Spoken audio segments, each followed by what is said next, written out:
Hello tout le monde, on se retrouve pour la review de Isekai Meikayu de Harem-Wo. Un nom imprononçable, hein, mais bon, moins compliqué que d'autres. Donc c'est l'histoire de Michon Kaga qui se retrouve dans un monde, hein, dans un Isekai, où il n'a pas bien lu les instructions. Voilà, hein, c'est comme ça qu'on fait de la merde. Parce que il y avait des instructions comme quoi qui lui disaient que si il appuyait dessus, il sera envoyé dans un autre monde. Lui était en mode bon, j'appuie dessus, et on verra bien. Donc il va dans ce nouveau monde et aussi il faut savoir qu'il est dépressif et qu'il essaye de se suicider, hein, voilà. Et donc il se téléporte dans ce nouveau monde et il voit des bandits. En fait il découvre son corps et il se dit ah putain, le jeu est pas mal, il a développé, enfin il a même pris mes vêtements, donc mon training et tout ça. Il fait merde, j'ai quand même pas de chaussures. Et il fait j'avais demandé un bonus équipement, donc il trouve un anneau et une épée. Et il voit des bandits attaquer le village en mode ah putain, le villageois vont se faire défoncer. Et donc il va pour les aider et il arrive à vaincre facilement les bandits. Il se fait putain, c'est dommage, ce jeu il est nul, il est hyper gore, hyper sanglant et tout ça. Au final, il combat tous les bandits et finit par le remporter sans trop de difficultés. Les villageois leur remercient, lui offrent même l'hospitalité, le reste du butin. Et il dit ah, c'est dommage, le bandana rouge, c'est un bandana classique et pas le bandana du chef des bandits. Le chef du village lui dit bon, on va régler ça, vous en faites pas. Et on vous offre une chambre, et de quoi vous changer, vous habiller, tout ça. Et en fait, à ce moment-là, Nishan Kaga se dit qu'il va se déconnecter parce que au final le jeu ne lui paie pas tant que ça. Et on comprend en fait que il ne peut pas. Et en fait, il a tué de réelles personnes. Il dit bon tant pis, ça m'aura fait de l'expérience parce que c'est des choses qui doivent arriver très souvent dans ce monde. Donc voilà. Il finit par aller avec le chef du village dans une autre ville pour récupérer la prime de certains bandits qu'il a tués. Aussi, il a récupéré le foulard rouge qui n'était pas le bon. On a compris que les règles de ce village, si tu voles ou quoi que ce soit, tu peux être réduit à l'esclavage. Donc, et on apprend que les esclaves sont vendus et que l'argent va une partie de celui qui a vendu l'esclave et l'autre à sa famille. C'est quand même incroyable, tu peux donner de l'argent à la famille quand tu fais esclavage quelqu'un de ta famille. C'est d'accord. C'est un peu bizarre mais ok. Donc là on comprend, ils vont dans la ville, ils reçoivent une petite prime pour tout ce qui est armement de vendu en fait qu'ils ont récupéré.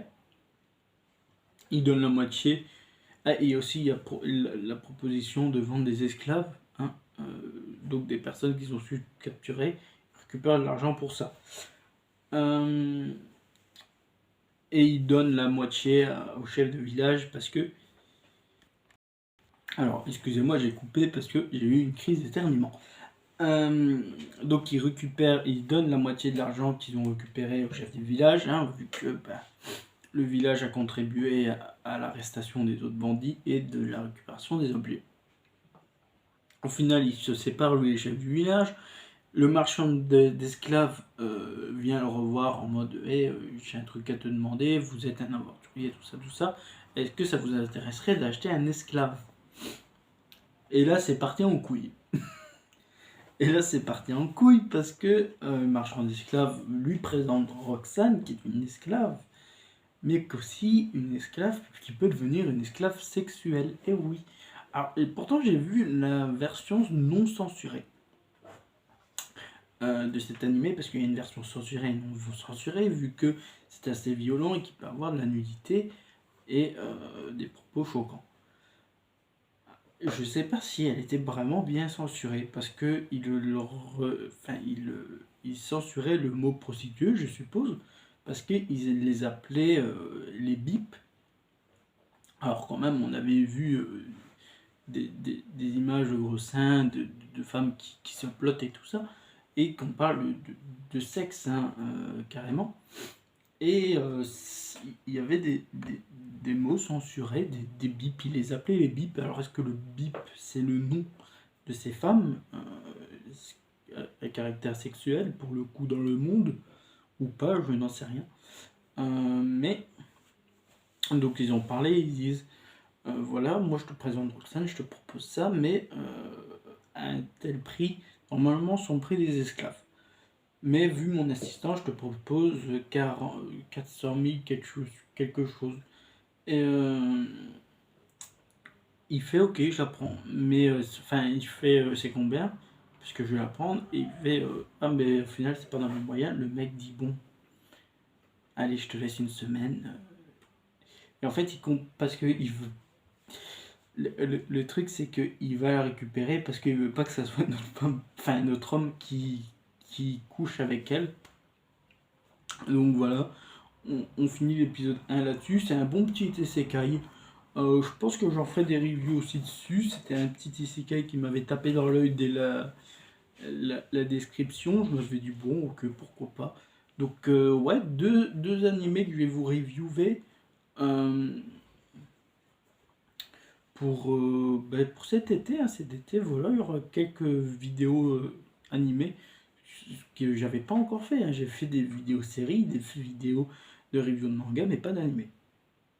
Donc voilà, là ça sera le coup de vous prendre une petite vidéo d'animé toutes les semaines. Voilà. Le temps que l'animé continue, bien évidemment. Bon, ben j'espère que cette review vous aura plu. Elle aura été un peu courte, hein, comme je pense qu'elles dureront moins de 10 minutes. Hein. Je résumerai, à part s'il y a beaucoup de choses qui se passent dans les épisodes là. Voilà, c'est le premier épisode, pardon. Et ça se résume assez vite, il s'est pas passé non plus grand chose. Je vais vous laisser, j'espère que cette vidéo vous aura plu. N'hésitez pas à me suivre sur Twitter et Instagram, de me suivre sur la chaîne YouTube, de laisser un petit pouce bleu et de commenter. Bye tout le monde, c'était Jonah, à la prochaine, des bisous.